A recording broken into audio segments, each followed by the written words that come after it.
Ooh, you can see me being a poser.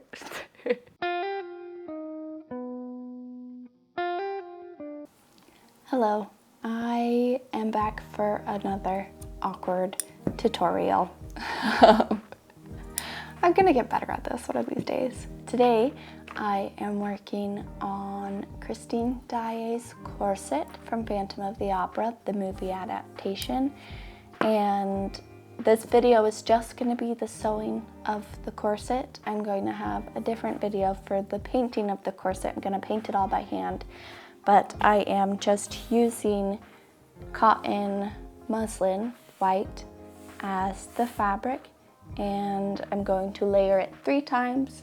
I ended up cutting out another layer for the patterns. Instead of sewing the 3 different layers together, I am going to sew the first 2 layers, then I am going to sew inner facing with the lining, and I can make it reversible and flip it inside out. I am going to be following this pattern. I have not followed it before, and I'm gonna follow the pattern as much as I can, but for some specific characteristics of the corset, I'm going to add those in as well. So there are gonna be a few differences that I'm going to make. This is what my pattern adjustments have come out to be. It's longer here on the bottom, just by a few inches. And I curved these a little bit differently, that way they would look a bit more similar to what she has in the show. But aside from that, everything else is the same. Just the curves are a little bit different now. I am also adding straps. She's just using like the bias tape that they trimmed the whole thing in. I don't want to use bias tape. I'm just going to use more of this fabric to trim all of the edges of it. And I want the straps to look like the ones in the movies and not just like bias tape.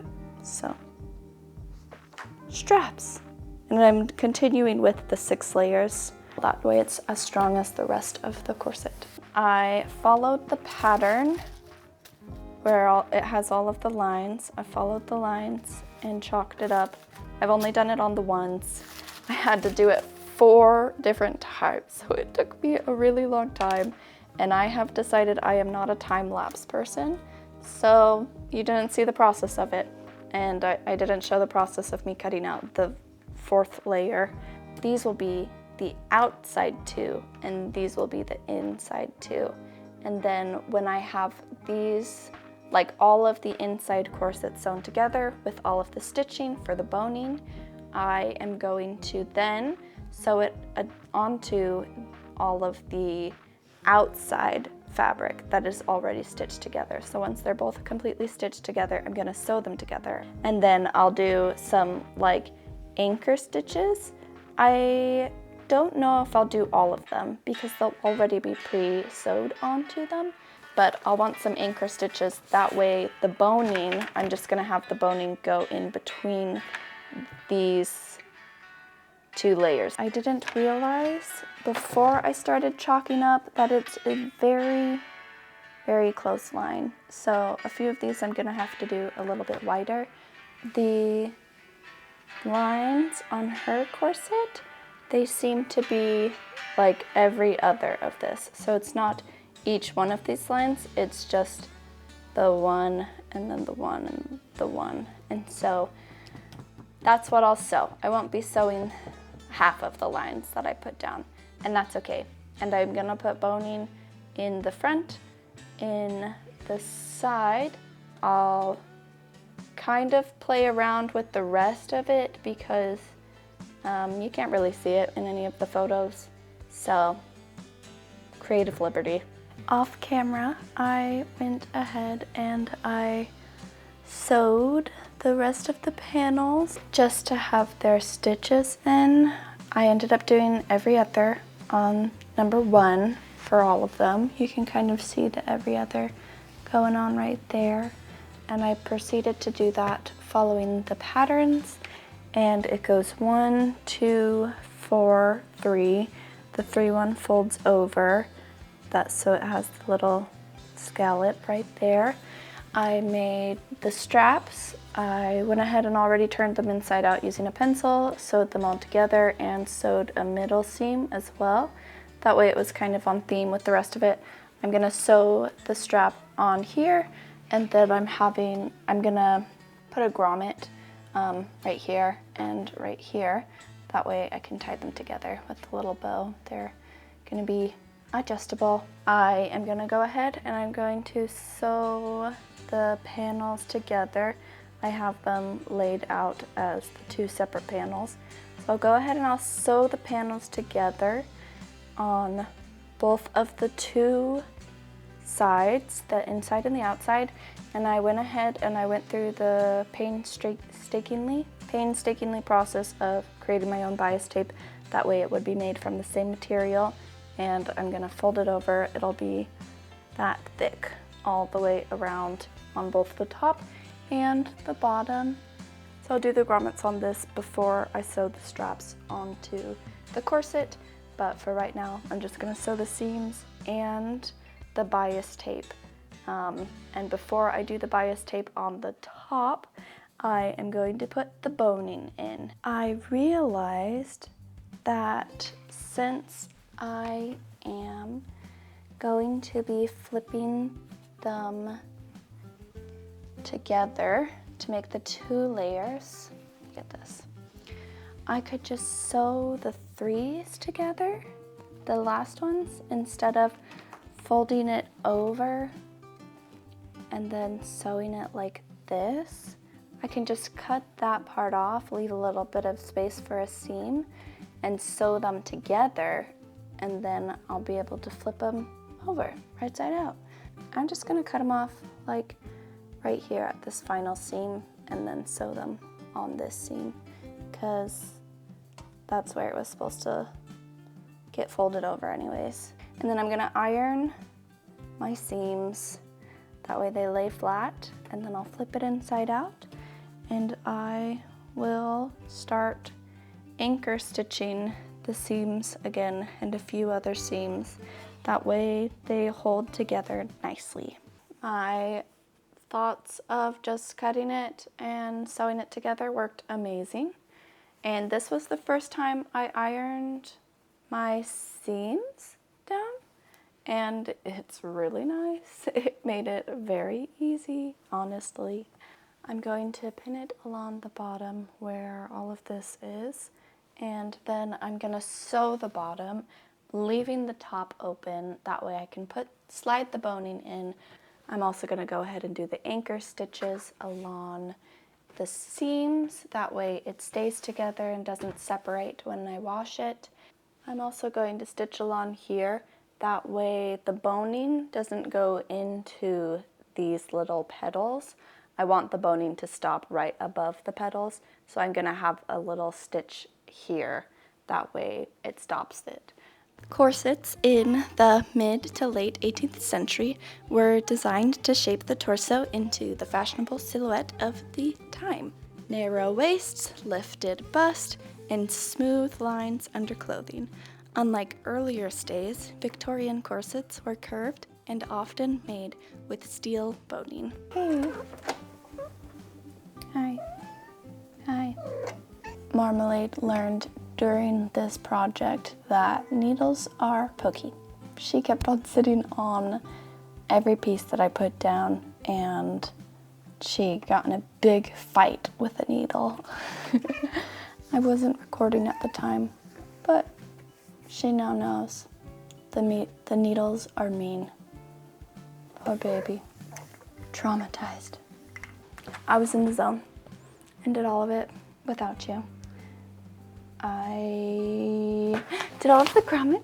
They look amazing, and I did it on the straps as well. I'm already cutting out the ribbons, and I am tying them in. I used this grommet tool. This is my first time using a grommet tool. It's really nice. It worked great. And I used 10 grommets on each side, and then 2 on the straps. Well, I guess 4 total for the straps, because I did the top and the strap. Okay, now I'm just lacing this through, that way I can cut it the right size. And I am doing all of this before putting the handmade bias tape on. That way I can put it on my body and see how long I need the straps to be. This is the bias tape, by the way. Since I cut it myself, I went ahead and I sewed down the edges of it. That way it's less folding all in one turn. I feel like this will be easier, and then I'll just follow along the stitch for that. And it's just itty bitty, teeny weeny bias tape. Oh, I think it'll be right. Because I re-sewed down some seams to make it sturdier for the boning, they didn't quite match up on both sides. Like, you can see them here. Can you? Anyways, that's the chalk, that's the original seam, and then it missed it by a little bit on only this one side. This side is all perfect, it's all lined up. And so I'm gonna have this side be the Christine Daae side, because a lot of the detail on her corset is small and minimal, and so I want this to be more uniform. And so that's the side that I'm going to pick for Christine. And while I was doing all of this, I already came up with a pretty stellar plan to decorate the other side, and so I'm really excited about that. I probably won't be able to do that really cool plan until after the New Year's. I have sewing projects planned up until New Year's, and then I have a few here and there that I'm like general 2026 plans. The painting that I'm going to be doing on the other side of this will happen sometime 2026, and that's okay. I'm not in any rush or any pressure to get it done, and I am really looking forward to these next projects that I have planned. I'm so excited. So I really don't mind waiting. This is already so pretty, even without the artwork. The pink ribbons, it's so beautiful. There we go.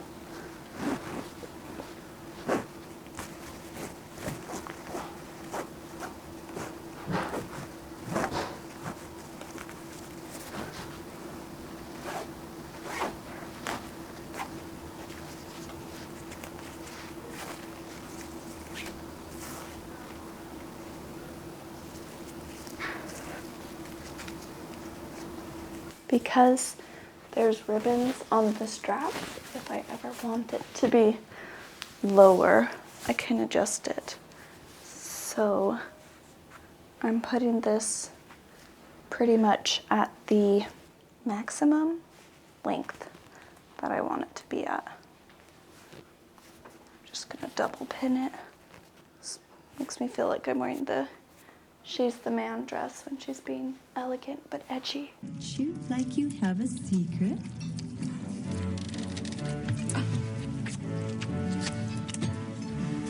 I like it. I didn't make it as long as hers. I think I like it where it is though. It's a bit more historical accurate. It is so cute. It was still awkward. I never put the camera up high enough for my face to be in the shot. And so most of it I'm just standing here talking, and all you can see is my abdomen, and then I try to go down and talk, and I'm just lunging. Whoa.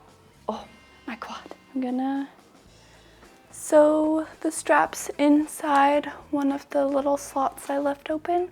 I'll slide in the boning, and I'm gonna do one right in the middle, and then like every other from there on the supporting sides for sure. Then up in the air, I really don't know. And then I still have to do a seam on these guys.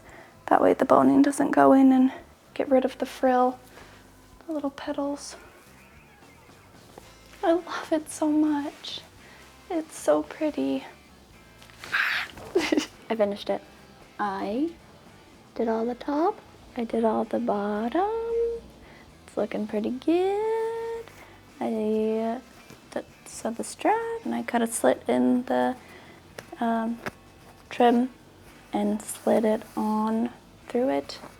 And there we are. It's all the lacing.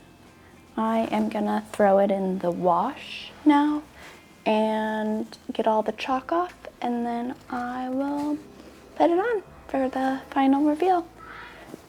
This is the final look. I think it turned out great. I'm very proud of it. It's really comfortable. I tied it extra tight this time, much tighter than what it was in the practice, and I feel like I'm busting out, especially up here, which is new. That is not something I understand or experienced before. And these are just the pants I was wearing. And I just happened to be wearing a pink top as well. I didn't coordinate this, but it looks cute. So I'm not complaining. That's the back. I think the back turned out very, very good as well. And I'm glad that I took off the extra inches on the pattern 3. I think that it worked out great, and it didn't make it extremely thick and awkwardly layered. I feel like I'm in Bridgerton. You look at it and there's nothing there. There's nothing there, but I feel like the corset is probably the most critical and important piece to this outfit. I feel like the petticoat definitely created a good base, but the corset is kind of more, it has more attention drawn to it, especially because of the décolletage that is put there by the chemise. It is also the part that is most focused on in the scenes because they have a lot of face scenes going on, and the corset is like, it's there, you know, you're looking at it. The corset is where structure meets beauty, and so it is a very critical part of this piece, especially since it's drawing in historical accuracy for the structure as well as the theatrification of it to make it more romantic. And so the corset alone represents the look, I'd say, in the structure and the beauty that they put in the show, and it just is a representation of it. This build was definitely labor intensive, but it was a deeply satisfying build. That is the sewing side of the corset, and I am going to take it a step further and paint it by hand. I am probably crazy or just a dreamer, and I think that I'm gonna totally nail it, and if not, it'll just be a fun project, and I'll have that next video kind of styled as a bit of a Q&A as well as an introduction to who I am, since these are my first videos on my channel. So I'm gonna go in and I'm gonna explain it, especially my process of deciding to have Sanity Sews and my process into why I am creating videos for it and uploading them. I am very excited to get into that and to have you guys know me a bit more. I am also very excited for this platform to potentially grow and to get to know more people and make more friends based off of it. I'm already getting comments from people that I don't know, and it just makes me so happy that I'm reaching people and they are liking what I'm putting out. So please let me know how these videos go, and if you have any recommendations, put it in the comments as well. I won't have any free slots of projects up until 2026 because I do have it planned all the way up until the beginning of January. The last project I have planned is for New Year's, and I'm so excited for it. This project was really fun for me to make, and I'm super excited about it being complete soon, and I will have the ultimate reveal with all of the pieces included in the next video as well. I will be here next week. I am uploading every Friday, and I'm doing my best. My health does get in the way, and sometimes I have to upload on Saturday, but I am in this next year going to have some smaller projects prepared ahead of time in case there is a week in which I am unable to create a full project and upload it in a week. So keep your eye out for those. Sometimes my projects will be mixed around and won't be able to be completed within the same month span just because my health is so dynamic. So I'll be here you'll see me in the next video, but if you comment on the next video, I will see you as well. Have a good day. I hope you enjoy these videos. You can sit on my lap if you'd like. You cannot sit there. Thank you.